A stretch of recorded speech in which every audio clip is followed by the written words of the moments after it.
तो फिल्म की शुरुआत रेमोना के फार्म हाउस को दिखाते हुए होती है, जहां वो अपनी बेटी और बेटे के साथ रहती है।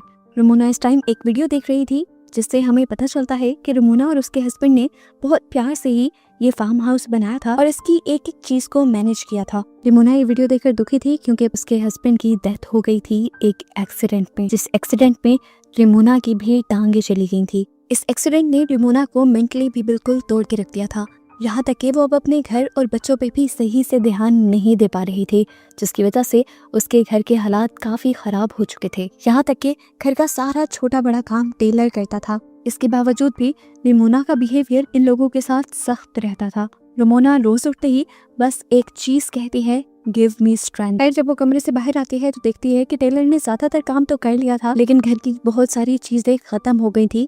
घर में लाइट भी चली गई। इन सब बातों के दौरान अचानक से रेमोना नोटिस करती है कि उनके घर के यार्ड में कोई बैठा हुआ था। कोई लेडी थी ये, जो अच्छी तरह ब्लैक कलर के किसी कपड़े से कवर्ड थी। इसे देखकर रेमोना डर गई। उसने अपने दोनों बच्चों को घर के अंदर रहने को कहा और खुद उससे पूछने के लिए गई कि वो यहाँ क्या कर रही है। वो इस लेडी को डराने के लिए ये भी कहती है कि अभी थोड़ी देर में मेरे हस्बैंड आने वाले हैं, अच्छा यही है कि तुम यहाँ से चली जाओ। लेकिन ये लेडी ये कहकर रेमोना को हैरान कर देती है कि तुम्हारे हस्बैंड मर चुके हैं, वो भी एक एक्सीडेंट में, और उसी एक्सीडेंट में तुम्हारी भी ये टांग गई थी। रेमोना को अब उससे डर लगने लगा। वो रेमोना से कहती है, रेमोना आज वो दिन आ गया है जिसके लिए तुम मुझे बुलाती थी, मैं आ गई हूँ। रेमोना जब उसकी बात नहीं समझ पाई तो उसने अपने खून से भरे हुए हाथ दिखा दिए।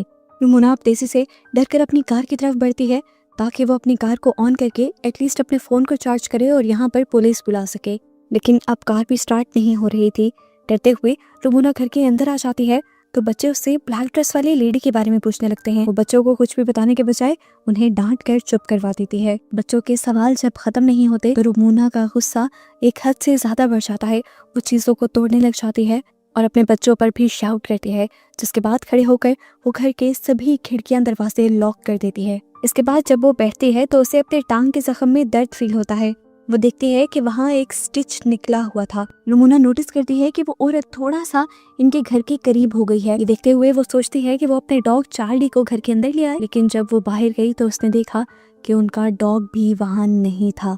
लेकिन ये बात उसने बच्चों को नहीं बताई। लेकिन अब इस डर ने उसके गुस्से को और भी ज्यादा भड़का दिया था। वो टेलर को भी एक और मर्तबा डांट देती है, यहाँ तक कि वो अपनी बेटी को थप्पड़ भी लगा देती है, क्योंकि वो बार बार आर उल्टा लिख रही थी। रेमोना को एकदम से अपनी गलती का एहसास भी हो जाता है। इतनी बड़ी गलती नहीं थी उसकी बेटी की जितनी उसने सजा दे दी, इसलिए उसने फौरन अपनी बेटी को गले लगा दिया। और जैसे ही उसने शीशे में देखा तो कुछ अजीब हुआ। उसके हाथ में एक चाकू है जो उसने जल्दी से अपनी बेटी के अंदर स्टैब कर दिया। एकदम से वो होश में आई और उसने देखा कि इस टाइम उसकी गोद में एक पिलो था, लेकिन उसने इस पिलो के अंदर चाकू स्टैब किया था। ये उसके पास किस टाइम में आया, उसे किसने पकड़ाया, कुछ याद नहीं। टेलर जब पीछे अपनी मॉम को देखता है तो और भी ज्यादा परेशान हो जाता है। वो जान गया था कि अब उसकी मॉम तो मेंटली स्टेबल नहीं है, तो इस मुश्किल से उसे निकलने के लिए खुद ही कोई रास्ता तलाश करना पड़ेगा। रेमोना अपनी बेटी को लेकर रूम में चली जाती है और वो चुपके से घर से बाहर निकल जाता है। वो गाड़ी के जरिए अपने साथ वाले फार्म हाउस में जाकर वहाँ से मदद लाना चाहता था, लेकिन कार तो पहले भी नहीं चली थी। कुछ देर में रेमोना भी उसे ढूंढते हुए यहाँ पर आ जाती है और उस पर बहुत ज्यादा गुस्सा होती है। तेजी से वो उसे घर के अंदर भी ले आई थी, लेकिन अब टेलर को भी गुस्सा आ गया था, क्योंकि वो जान गया था कि उनका डॉग चार्ली बाहर नहीं है और रेमोना कुछ उनसे छुपा रही है। टेलर अब अपनी मॉम से कहता है, आपसे कुछ नहीं होगा, मैं ही इसे हैंडल करूंगा। ये कहकर वो गुस्से में एक रूम में चला गया जहाँ पर उसके डैड की चीजें थी और यहाँ पर उसने एक गन उठा ली। रेमोना उससे आकर लड़ने लगी, ये क्या कर रही हो तुम, उसे वापस रखो। और इनकी बहस के दौरान हमने बाहर ब्लैक लेडी को देखा, वो इनके घर के और करीब आ गई थी। अब टेलर गुस्से में गन लेकर बाहर जाता है और इस ब्लैक लेडी के ऊपर गन तान देता है और उससे कहता है, जल्दी से निकल जाओ मेरी प्रॉपर्टी पे से। वो औरत टेलर से डरती नहीं बल्कि अपना वेल उठाकर कहती है कि तुम्हारी मॉम ने आज तक तुमसे झूठ बोला है। उसने यहाँ पे एक बहुत ही हैरान कर देने वाली हकीकत टेलर को बताई और उससे कहा कि ये बात जाकर अपनी मॉम से पूछो। टेलर गुस्से में भड़का हुआ अंदर आया और उसने रेमोना से पूछा, मेरी डैड की मौत कैसे हुई थी। रेमोना उसके इस अंदाज से डर गई और उसे कहानी सुनाना शुरू की। उस रात ही जब वो और डेविड दोनों एक फैंसी रेस्टोरेंट में गए थे, लेकिन यहाँ पर रेमोना खुश नहीं थी। उसे फार्म हाउस में रहने का बिल्कुल मजा नहीं आ रहा था, क्योंकि यहाँ पर बहुत सारे काम करने पड़ते थे। हालांकि यहाँ पर भी डेविड उसी की ख्वाहिश पर शिफ्ट हुआ था। सिटी की 9 to 4 वाली जॉब और उसके बाद घर की लाइफ उसे बोर लगती थी। अब जब सब यहाँ पे आ गए थे, सब यहाँ सेटल हो गए थे, खुश थे, तो एक रुमोना ही नाखुश थी। अब वो यहाँ से भी कहीं और शिफ्ट करना चाहती थी, लेकिन डेविड साफ मना कर देता है क्योंकि इतनी जल्दी शिफ्टिंग और सबका सेटल होना पॉसिबल ही नहीं। इनकी अच्छी खासी बहस होती है और ये लोग इसके बाद होटल से निकल जाते हैं।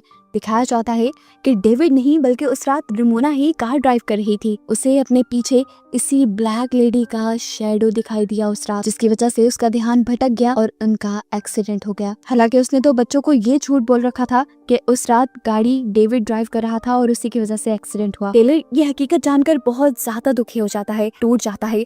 उसके अंदर भी नेगेटिविटी ज्यादा होने लगती है और ऐसे बाहर बैठी हुई लेडी का असर इनके घर पे और ज्यादा होने लग जाता है। और इस दौरान हमें दिखाया गया कि इस लेडी का शैडो बड़ा होता जा रहा था।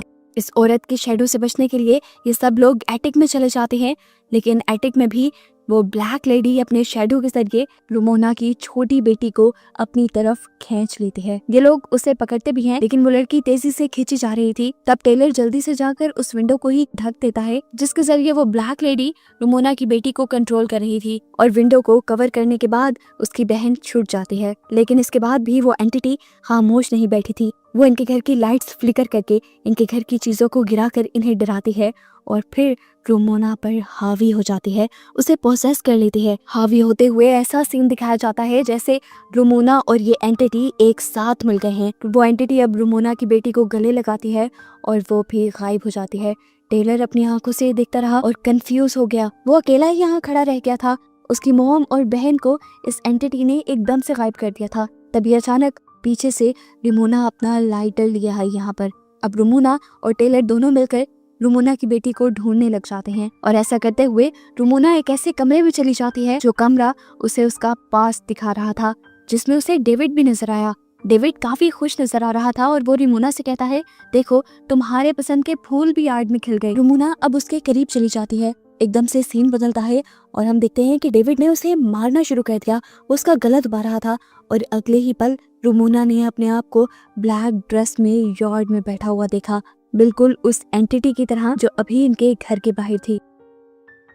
इस टाइम उसके सामने रुमोना का दूसरा वर्जन आया। ये वो सीन बन गया जब रुमोना पहली मर्तबा इस ब्लैक ड्रेस वाली लेडी से बात करने के लिए आई थी। यहाँ इस सीन में ब्लैक ड्रेस में बैठी हुई रुमोना अपने मुंह से वो ब्लैक कपड़ा, ब्लैक वेल हटाने लगती है और उसके सामने वाली रुमोना अजीब से तरीके से कहती है, वो दिन आ गया जिसका तुम्हें इंतजार था।